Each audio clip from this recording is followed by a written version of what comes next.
1,00,000 మంది శివభక్తులతో కలిసి మహారుద్రాక్ష పూజలో పాల్గొనండి. వెంటనే కాల్ చేసి మీ పేరును నమోదు చేసుకోండి.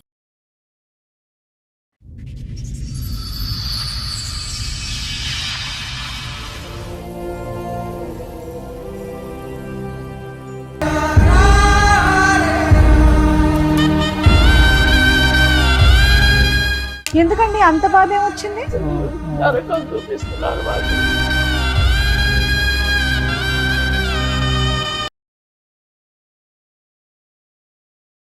అన్ని చేపించింది మేడం, పిచ్చిది.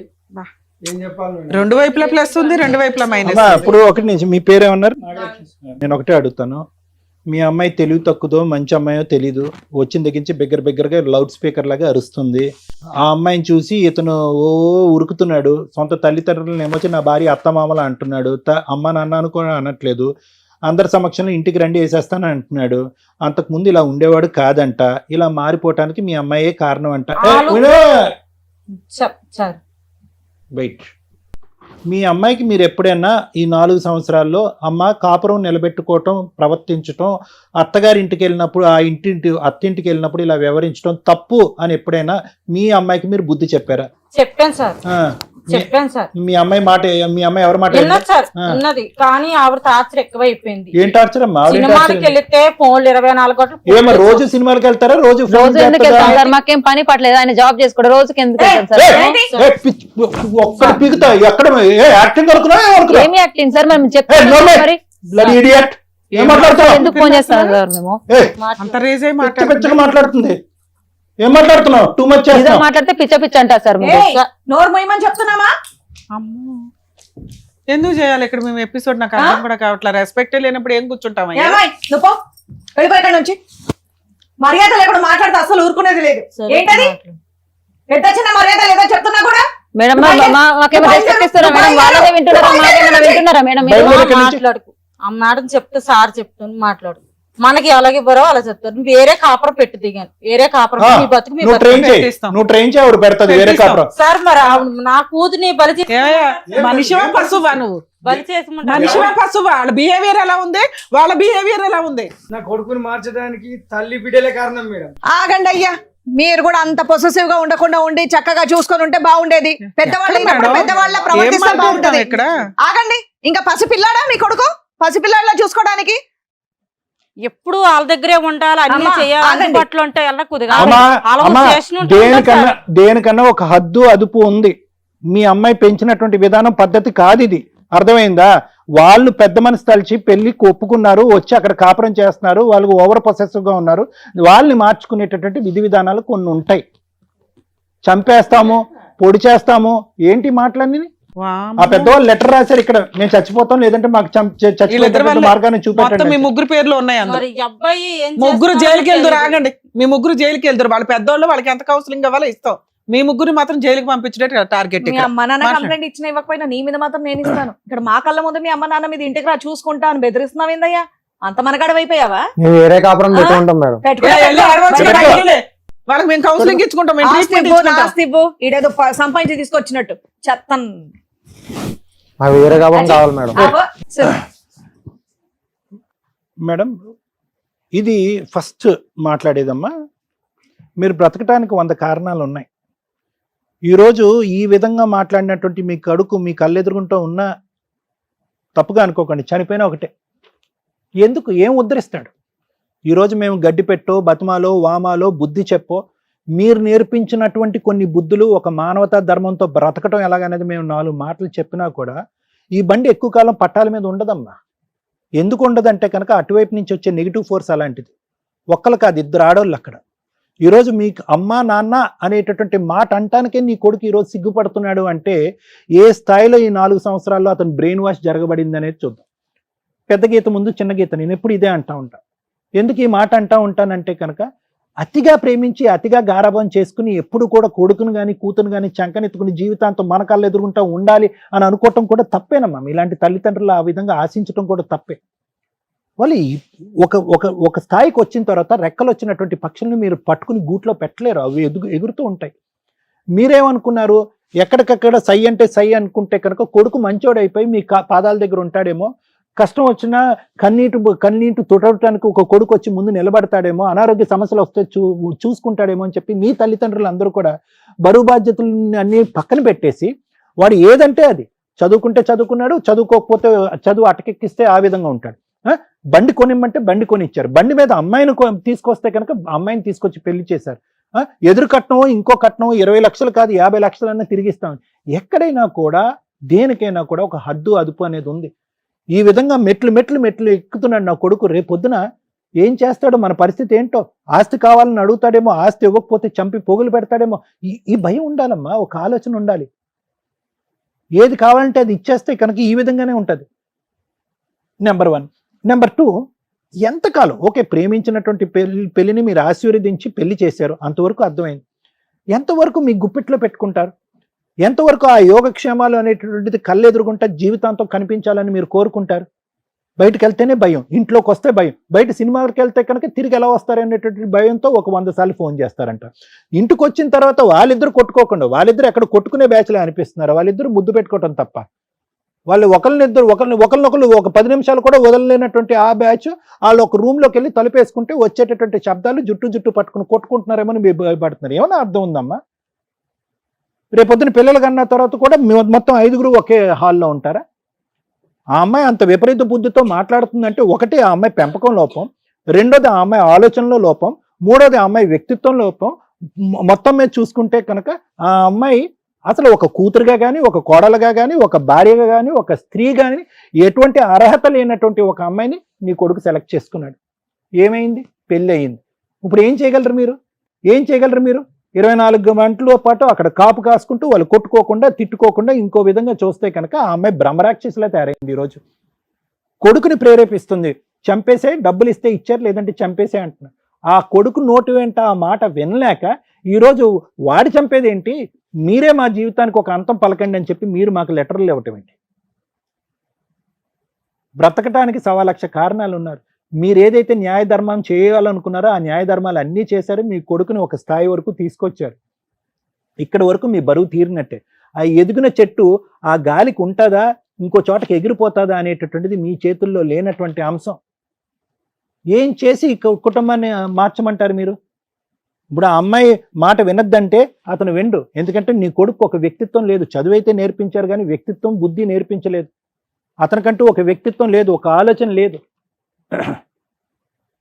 సో నేను మీకు చెప్పేది ఏంటంటే, నీ కొడుకు మీ దగ్గరికి కావాలి అని అనుకుంటే ఒక్కదానికి మెంటల్గా డిసైడ్ అయిపోండి అమ్మా. ఒకటి, చచ్చిపోకూడదు. భగవంతుడు ఎంత ఆయుష్ ఇస్తే కనుక అంత ఆయుష్ బ్రతకాలి. మాకు ఉండేటటువంటి ఆస్తి ఏదైతే ఉందో అది కంప్లీట్గా మా సర్వస్వం, మా హక్కు, మా గుప్పెట్లో ఉంటుంది. ఇందులో రూపాయి పావలా కూడా అతనికి ఇచ్చేటటువంటి దానికి అవకాశం లేదు. ఆ అమ్మాయి అరిచి గీ పెట్టుకోండి, ఏమన్నా పెట్టుకోండి. బయటికి వెళ్ళి బతకాలనుకుంటారా? బ్రతకనివ్వండి. ఎందుకు మన పక్కనే కూర్చోపెట్టుకుని, మన పక్కన కుర్చీ వేసుకుని కూర్చోపెట్టుకుని వాళ్ళని ఉద్ధరించేది ఏంటి మనం? ఏ సూర్య, ఏ స్వప్న, మీ పేరేంటమ్మా? నాగలక్ష్మి. వాళ్ళ బాధ, మీరు ఏడుపు అనేటటువంటి మాట నమ్ముతారో, ఆలోచిస్తారో, ఊహించుకుంటారో నాకు తెలియదమ్మా. ఆ కన్నీళ్ళు మంచివి కాదమ్మా.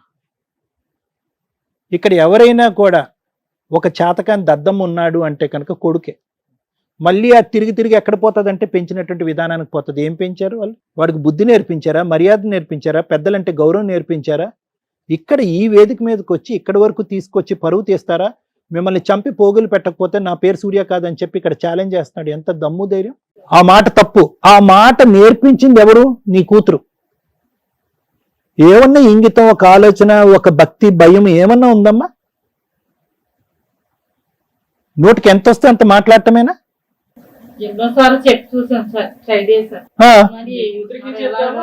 ఏం చెప్పారమ్మా? ఏం చెప్పారు? 20 లక్షలకు ఎదురు కట్నం గురించి మాట్లాడుతున్నారు ఈ రోజు ఇక్కడ. వాళ్ళు కొడుకుని ఒక విధంగా పెంచి ఫెయిల్ అయ్యారు, నువ్వు మీ కూతుర్ని ఒక విధంగా పెంచి ఫెయిల్ అయ్యావు. ఇద్దరు ఫెయిలియర్స్. ఇక్కడ ఎవరన్నా ఫెయిలియర్స్ ఉన్నారంటే ఇరువైపుల తల్లిదండ్రులు ఫెయిలియర్స్. ఒక ఆడపిల్లకి ఫస్ట్ నేర్పించవలసింది ఏంటంటే ఒక ఇంగితాన్ని నేర్పించాలి. సెల్ఫ్ కంట్రోల్ అంటారు, స్వీయ నియంత్రణ. ఎక్కడ మాట్లాడాలి, ఎక్కడ మాట్లాడకూడదు, ఎక్కడ ప్రవర్తించాలి, ఎక్కడ ప్రవర్తించకూడదు, ఎక్కడ ఆలోచించాలి, ఎక్కడ ఆలోచించకూడదు, ఎక్కడ ఎలా ప్రవర్తించాలి అనేది నేర్పించేటటువంటి బుద్ధులు ప్రధానంగా నేర్పించవలసినటువంటి వ్యక్తి తల్లి. ఇప్పుడంటే మీరు తలాడిస్తున్నారు కానీ ఇప్పుడు వచ్చి మాట్లాడినప్పుడు ఆ అమ్మాయి మాట తీరు ఎలా ఉందో మీ మాట తీరు కూడా అలాగే ఉండే. ఆ అమ్మాయి డబ్బులు అనే బిజినెస్ వ్యవహారంగా మాట్లాడింది, ఆస్తి కావాలి అనే విధంగా మాట్లాడింది, మీరు కూడా 20 లక్షల మాట మాట్లాడుతున్నారు. మీ ఇద్దరిని చూసుకుంటూ అతనేమో వచ్చి ఊగిపోతున్నాడు పైనుంచి కింద వరకు. అప్పుడు వరకు మాట్లాడలేనటువంటిది అమ్మా నాన్న మాట్లాడినటువంటి వ్యక్తి ఆస్తి ఇస్తారా ఇంటికి వచ్చే లోపల చంపేయమంటారా అని మాట్లాడుతున్నాడు. ఏ కాలంలో ఉన్నావమ్మా? ఏ కాలంలో ఉన్నాం? సరే మీకు ప్రైవసీ కావాలి, వాళ్ళు విపరీతంగా మీ మీద ఫోకస్ పెట్టారు, వాళ్ళకంటూ ఒక ఫ్రీడమ్ లేకుండా ఉంది, ప్రేమించుకున్నారు, పెళ్లి చేసుకున్నారు, కానీ ఇప్పుడు వచ్చి పిల్ల లేదు, జల్ల లేదు, ఏమీ లేదు, కాబట్టి మాకు ప్రైవసీ కావాలి. ఎస్, దాని సానుకూలమైనటువంటి వాతావరణంలో, ఒక నమ్మకం ఇచ్చేటటువంటి వాతావరణంలో మేమిద్దరం తలుపులు వేసుకుని ఒక రూమ్ లో ఉన్నా కూడా మేము సేఫ్టీగా ఉంటామని చెప్పి ఒక నమ్మకాన్ని ఆ పెద్దవాళ్ళు కలిగించండి, వాళ్ళు మిమ్మల్ని వదిలేస్తారు. మేము బయటికి జాగ్రత్తగా వెళ్తాం, జాగ్రత్తగా వెనక్కి వస్తాం, రోజు సినిమాలకు పోవం అనేటటువంటి నమ్మకాన్ని వాళ్ళకి ఇవ్వండి, వాళ్ళు మీ దారిని మేము వదిలేస్తారు. వాళ్ళకి ఒక భరోసాని ఇమ్మనండి. మీ అమ్మాయి ద్వారా తల్లిదండ్రులకి అమ్మ నా అత్త మామ మీరిద్దరు మా గురించి ఎక్కువ వర్రీ అవ్వక్కర్లేదు, మీ కొడుకుని పువ్వుల్లో పెట్టుకున్నట్టుగా నేను చూసుకుంటాననే నమ్మకాన్ని భరోసాని ఇమ్మనండి. వాళ్ళ దారి వాళ్ళు చూసుకుంటారు. వాళ్ళే దగ్గరుండి పక్కన ఇంకొక ఇల్లు ఏదైనా రెంట్ తీసుకుని అక్కడ పెడతారు. ఒకటి స్వప్న, తెలిసి మాట్లాడేవో తెలియక మాట్లాడేవో నాకు తెలియదు, నువ్వు మాట్లాడేటటువంటి తీరు తల్లిదండ్రులను అవమానించే విధంగా ఉందనేటటువంటి కోపంతో నీ మీదకి నేను చాలా కోపంగా వచ్చా. కానీ నీ దగ్గర నుంచి నేను ఇప్పటికైనా తెలుసుకోవాల్సింది, నాకు కావాల్సింది ఏంటంటే, ఇప్పటికైనా బుద్ధి వచ్చిందా? ఇప్పటికైనా ఒక ఆలోచన వచ్చిందా? ఒక కనువిప్పు వచ్చిందా? కరెక్టే, నాకు వాళ్ళు ప్రైవసీ ఇవ్వట్లేదు, అట్ ద సేమ్ టైం నేను వాళ్ళకి ఏం మర్యాద ఇచ్చాను, వాళ్ళ గురించి ఏ క్షణం ఆలోచించాను, నా మొగుడిని అనవసరంగా గుప్పిట్లో పెట్టుకుని వాళ్ళకి దూరంగా లాగేసేయటం వల్ల వాళ్ళకి ఇంకా ఇన్సెక్యూరిటీ, అభద్రత పెరిగిపోయింది. ఆ అభద్రత వల్ల ఈ వయసులో ఉండేటటువంటి వాళ్ళు ఇంకా భయంతో ఈ విధంగా ప్రవర్తిస్తున్నారు. అర్థం కావట్లేదా నీకు? సో కాబట్టి నేను చెప్పేది ఏంటంటే, మీ అమ్మకి మీ నాన్నకి ఎంత గౌరవం ఇస్తావో మీ అత్తమామలకు కూడా అంతే గౌరవం. ఆ ఆస్తి ఎక్కడికి పోదు, అతను ఒక్కడే కొడుకు, ఆస్తి ఫైనల్గా మీ దగ్గరికే వస్తుంది. కానీ ఆస్తి కంటే 100 రెట్లు ముఖ్యమైనటువంటిది ఏంటంటే అభిమానం, ప్రేమ, ఆప్యాయత.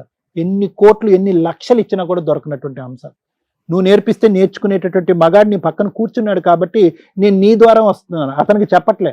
ఎందుకంటే అతను భగవంతుని ఇచ్చినటువంటి బ్రెయిన్ చిన్నది, ఆ బ్రెయిన్కి ఎక్కువ ఎక్కదు. అతనికి ఎక్కేటటువంటి మొత్తం ఏదన్నా ఉందంటే నీ ప్రేమ ద్వారా ఎలాగైతే అతను గెలుచుకుని ఇక్కడి వరకు తీసుకొచ్చా 4 సంవత్సరాల ప్రయాణం, ఆ ప్రేమ ద్వారానే అతనిలో ఒక ఇంగితాన్ని నేర్పిస్తే వాళ్ళకి ఒక గౌరవాన్ని ఇస్తాడు, లేదంటే వాళ్ళు చనిపోతారు. తల్లి, నిజంగా మీ ఇద్దరి పాదాలకి నమస్కారం పెడుతున్నా. ఒక తల్లిదండ్రులుగా ఇక్కడికి రావటం వల్ల తల్లిదండ్రుల కష్టాలు ఈ రోజున ఎలా ఉన్నాయనేది మా ప్రేక్షకులకు మేము తెలియజేయగలిగాం. కౌన్సిలింగ్తో అయిపోయే ప్రాబ్లం మీది. మీ ద్వారా వాళ్ళకున్న కష్టం ఏంటంటే మీకు కౌన్సిలింగ్ ఇస్తే సరిపోతుంది. ఓవర్ పొసెసివ్నెస్, కోర్టులో జైల్లో వేయాల్సినంత ఆలోచన విధానం వీళ్ళది. మీ ఆలోచన విధానం సార్ కౌన్సిలింగ్తో అయిపోద్ది, వీళ్ళ ఆలోచన విధానానికి నేను జైలుకి పంపించాల్సిన అవసరం ఉంది. మేము చాలా ఓపికగా వింటాం, కొన్ని సందర్భాల్లో అరుస్తారు. మా దగ్గరే మా మీదే అరిచే రేంజ్లో వీళ్ళిద్దరు ఇక్కడ కూర్చున్నారు. దానికి ఆజ్యం పోయడానికి సరిపడా ఆవిడ అక్కడ ఉంది. అంటే వీళ్ళ ముగ్గురు క్రిమినల్స్ కంటే రేపో మాపో మీరు ఇలాగే ఉంటే వాళ్ళు క్రిమినల్స్ అయ్యేవాళ్ళు. వాళ్ళు క్రిమినల్స్ అవ్వకుండా ఆపారు తల్లి మీరిద్దరు ఈ స్టేజ్ మీదకి రావటం వల్ల. మీరిచ్చిన లెటరు ఈ రోజున ఒక ఎగ్జాంపుల్, మిమ్మల్ని మేము కాపాడడానికి ఒక ప్రహరీ కింద లెక్క. మీరు మీ కష్టం తగ్గించుకోవడానికి ఇక్కడికి వచ్చారు, కానీ కష్టమే లేకుండా చేస్తాం. ఈ ఎపిసోడ్ నిజంగా ప్రతి తల్లిదండ్రులు చూడాలండి. ఈ రోజున కొడుకులు, కూతుర్లు, కోడళ్ళు ఎంత దారుణంగా ఉన్నారు అని. తల్లిదండ్రుల కష్టార్జితం, ఆయన జీవితకాలం సంపాదించిన 3 కోట్ల ఆస్తి కోసం ఈ రోజున కొడుకు సొంత తండ్రిని పేరు పెట్టి పిలవడం పక్కన తండ్రి అని పిలవడం మానేసి నాన్న అని, మా ఆవిడ వాళ్ళ మామగారు అనే స్టేజిలో ఒక క్యారెక్టర్ పడిపోయింది. మీరు ఇప్పుడు నాకు ఆస్తి ఇస్తే నేను లైఫ్ ఎంజాయ్ చేయాలి, లేకపోతే మిమ్మల్ని చంపి పడేస్తాను అని మాట్లాడే రేంజ్కి ఒక భర్తని ఒక భార్య క్రియేట్ చేసింది, ప్రిపేర్ చేసింది. మేబీ మీ అమాయకమైన మెంటాలిటీకి ఏమనిపిస్తుంది అంటుందంటే, కొన్ని ఊళ్ళల్లో కానీ విలేజెస్లో కానీ భార్య ఏదో మందు పెట్టేసింది, ఆవిడ ఈవిడ కలిపి ఈయనకి మందు పెట్టేశారు. వీళ్ళ ఆలోచన విధానాలు అలాగే ఉంటాయి తల్లిదండ్రులవి కామన్గా. కానీ వాళ్ళు అలా అనుకోకుండా, బాబోయ్ మేము ఈ కష్టం పడలేకపోతున్నాం, మమ్మల్ని సేవ్ చేయండి, మమ్మల్ని రక్షించండి అని ఇక్కడ దాకా వచ్చారు. ముందుగా తల్లిదండ్రులకి చెప్తున్నాను, మీ పిల్లలు ఎంతవరకు అంతవరకే మీ బాధ్యత. ఇండియాలో తల్లిదండ్రులు 100% మారాలి.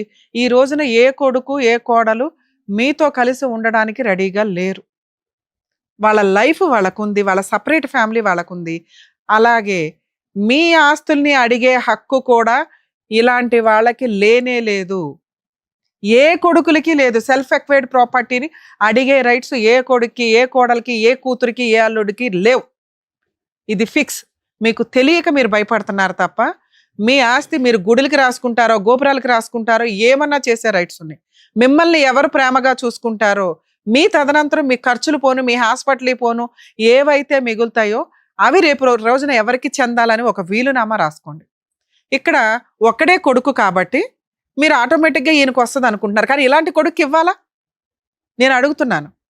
మీరు కష్టపడి సంపాదించుకున్నది, మంచి అనాథ పిల్లలు ఉంటారు, మిగతా వాళ్ళు ఉంటారమ్మా, వాళ్ళకి దాన ధర్మాలు చేసుకోండి నచ్చితే. నేను ఈ మాట అంటున్నంత మాత్రం మీరేమి రాయరు నాకు తెలుసు. కానీ తల్లిదండ్రులు మీ ఆస్తులు మీ దగ్గర ఉంచుకోకపోతే ఇదిగో క్రిమినల్స్ లాగా తయారవుతారు. రేపటి రోజున మిమ్మల్ని చూసేది ఆ ఆస్తి మాత్రమే. ఓ పనోళ్ళని పెట్టుకోవాలన్నా, ఎవరిని పెట్టుకోవాలన్నా మీ దగ్గర ఆస్తి ఉంటేనే మిమ్మల్ని ఎవరన్నా చూస్తారు.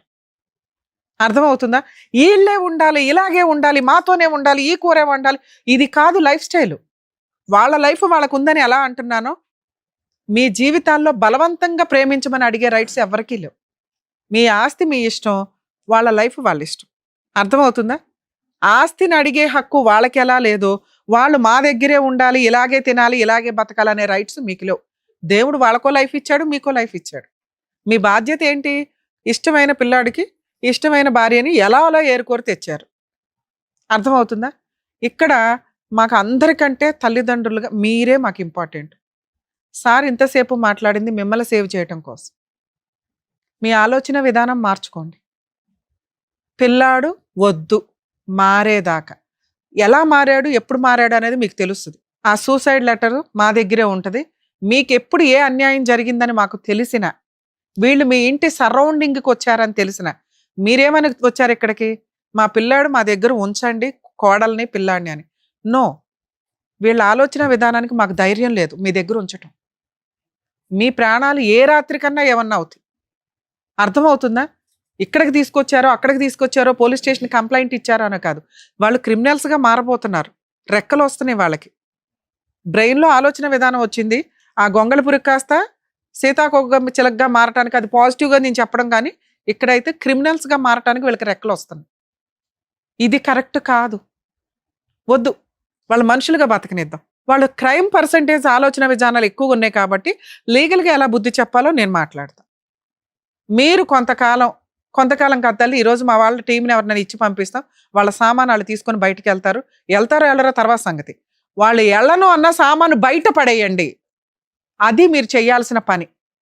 నా పిల్లోడు నో, వద్దు. మీరు బతకండి ఫస్ట్. ఇప్పుడు లైఫ్ ఉంది మీకు. హ్యాపీగా ఒక వంట అమ్మాయిని పెట్టుకోండి, హెల్దీ ఫుడ్ వండించుకోండి, కాలు మీద కాలు వేసుకొని తిరగండి, తీర్థయాత్రలకు వెళ్ళిరండి. మీ డబ్బుని అడిగే హక్కు ఎవ్వరికీ లేదు. మీ డబ్బును అడుగుతున్నారని భయం, మిమ్మల్ని ఏమన్నా చేస్తారని భయం, మీ పిల్లలు ఇక్కడే ఉండాలని. ఇక్కడ వద్దు, మీ డబ్బు ఇక్కడ ఎవరు అడగట్లా, ఇవ్వాల్సిన హక్కు లేదు, ఇవ్వాల్సిన బాధ్యత లేదు. ఇన్ కేస్ వాళ్ళు ఏమన్నా అడిగితే మాకు ఇన్ఫార్మ్ చేయండి, మా టీం మీ వెనకాల ఉంటుంది. కనీసం ఒక 1 month ఎవ్రీడే మీకు ఫోన్ చేస్తామమ్మా, తర్వాత అప్పుడప్పుడు చేస్తూ ఉంటాం, మేము బాగానే ఉన్నాం మేడం అని చెప్పండి. రేపు వీళ్ళ సామాను బయట పడేయండి. వాళ్ళు వస్తారు, తీసుకొని వెళ్ళనివ్వండి. వాళ్ళు రాకపోతే బయటపడేయండి. ఇమ్మీడియట్గా పోలీసులకి కంప్లైంట్ ఇవ్వండి, వచ్చి సామాన్ తీసుకెళ్ళమని. లేదా మేము అందుబాటులో ఉంటాం మీకు. ప్లీజ్ తల్లిదండ్రుల్ని రిక్వెస్ట్ చేస్తున్నానండి, మీరు కనుక ఆస్తి పంపకాలు చేయాలి అనుకుంటే ముందుగానే పిల్లలకి ఎవరెవరికి ఎంత ఇచ్చేయాలో ఓ 70% ఇచ్చేసి మిగతా 30% మీ దగ్గర ఉంచుకోండి. ఉన్నదే ఒక గిలక్కాయ మేడం ఎట్లా పంచాలి అంటే పంచొద్దు. వీళ్ళు కష్టపడి సంపాదించుకోవాలా, వీళ్ళు పోషించుకోవాలా, వీళ్ళ జీవితాలు వీళ్ళకున్నాయి. వీళ్ళు మిమ్మల్ని అడిగే రైట్స్ లేవు. అది వారసత్వపు ఆస్తి అయినా మీ తదనంతరమే ఇవ్వండి, ఉన్నది చిన్నదైతే. ఇలాంటి కొడుకుల కోసం మీ జీవితాలను పణంగా పెట్టొద్దు. అలాంటి కోడళ్ళ కోసం జీవితాలను పణంగా పెట్టి మీ జీవితాలను నాశనం చేసుకోకండి. మీ విషయానికి వస్తే మీకు నమస్కారం. అమ్మో, మాకే కోపం. అసలు ఎంతలా తీసుకొచ్చారంటే మీరు, ఏం గొంత పిల్లది, ఏం ఆలోచన నీది, ఏమి చీడ పురుగులు అంటారు తెలుసా నిజంగా మిమ్మల్ని. సమాజంలో ఏ రకంగా పనికొస్తారు మీరు? అమ్మ మహాతల్లి, తల్లిదండ్రుల్ని చూడలేనోడు రేపొద్దుట భార్యను చూస్తాడని నువ్వు ఎలా అనుకుంటున్నావు? ఆ అబ్బాయి ఈ రోజు నీ కొంగు పట్టుకొని తిరుగుతున్నాడు, నిన్న మొన్న కదా అమ్మ అమ్మ అని తిరిగినోడు. మీరు ఎంత నోరు జారిపోతున్నారంటే పదాలు, ఇంత దారుణమా? వాళ్ళు పెట్టిన గోల్డ్ తీసి అక్కడ పెట్టు ఫస్ట్. 20 లక్షలకి 15 లక్షల దాకా గోల్డ్ పెట్టిందంట ఆవిడ. నీకు గోల్డ్ లెక్కలేదు, క్యాష్ లెక్క. క్యాష్ ఇవ్వలేదని సినిమా చూపిస్తున్నావు ఇంట్లో. నీ క్రూయాలిటీ కదా ఫస్ట్ బయటపడింది. ఏమి హక్కు ఉందని మీకు వాళ్ళ సెల్ఫ్ ఎక్వైర్డ్ ప్రాపర్టీలు అన్న మాట ప్రకారం 20 లక్షలు అడిగే హక్కు? అమ్మ మీరు పోలీస్ స్టేషన్లో ఒక కంప్లైంట్ అయితే ఇవ్వండి, మా టీం ఎవరన్నా వస్తారు. పోలీస్ స్టేషన్లో వీళ్ళిద్దరి దగ్గర నుంచి మీకు ప్రాణహాని ఉంది, ఆ లెటరు ప్లస్ ఈ వీడియో చాలా ప్లస్ పాయింట్ మీకు. ఎందుకంటే మీ కోడలు మీ అబ్బాయి 2-3 సార్లు నోరు జారేశారు. ఆస్తి ఇవ్వకపోతే చంపేస్తాం, ఆస్తి ఇవ్వకపోతే చంపేస్తాను. ఒక కంప్లైంట్ ఇవ్వడం వల్ల ఏంటంటే అదేనమ్మా, అందుకే అట్లాంటి వాళ్ళని అసలు ఇంట్లో పెట్టుకోవద్దు. ఆ సరౌండింగ్కి వీళ్ళు రావద్దు. ఆ సరౌండింగ్లో తిరుగుతున్నా కూడా మాకు ఇన్ఫార్మ్ చేయండి. నువ్వు వాళ్ళ ఆస్తిని అడిగే హక్కే లేదు. ఆ అమ్మాయిని పెళ్లి చేసుకున్నావు, అలాంటి చీడ పురుగులతో కాపురం చేయడం నీ బాధ్యత లేదా?